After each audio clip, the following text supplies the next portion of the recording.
దయగల తండ్రి, కృపగల రాజా, మంచి దేవుడా, మా యేసయ్య వందనాలు నాయన.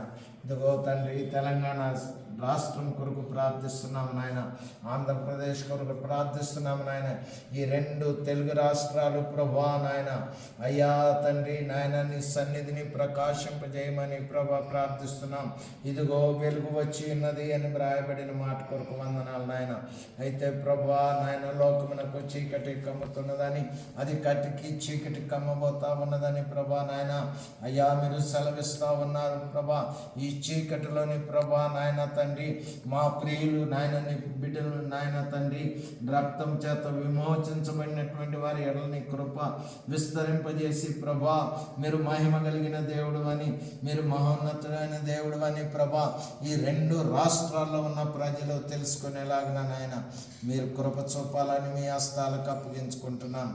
ఇదిగో తండ్రి, రాష్ట్రాల్లో ఉన్నటువంటి నాయన సేవకులను మీరు జ్ఞాపకం చేసుకునండి. నీ ఆత్మాభిషేకము చేత నింపి ప్రభా, మీరు నాయన బలంగా వాడుకొనవలసిందని ప్రభా ప్రార్థిస్తున్నాం. నోటికి నోరుగా ఉండండి ప్రభా. అయ్యా, వారు మాట్లాడుతుండగా నాయన కార్యములు చేయండి. మీరు సెలవిచ్చారు ప్రభా, మీరు ప్రకటించుచూ వెళ్ళండి, వెంటనే వచ్చి నేను కార్యాలు చేస్తానన్నావు ప్రభా. నీకు వందనాలు. ఈ రాష్ట్రాలు నీకు సొంతమవును గాక. రాష్ట్రాలు యేసు నామములో నజడైన యేసయ్యకి సొంతము అవునుగాక అని ప్రకటిస్తూ ఉన్నాం తండ్రి. నీకు వందనాలు. మీరే మహిమ తెచ్చుకొనమని యేసయ్య నామములో ప్రార్థిస్తున్నాను తండ్రి. ఆమేన్.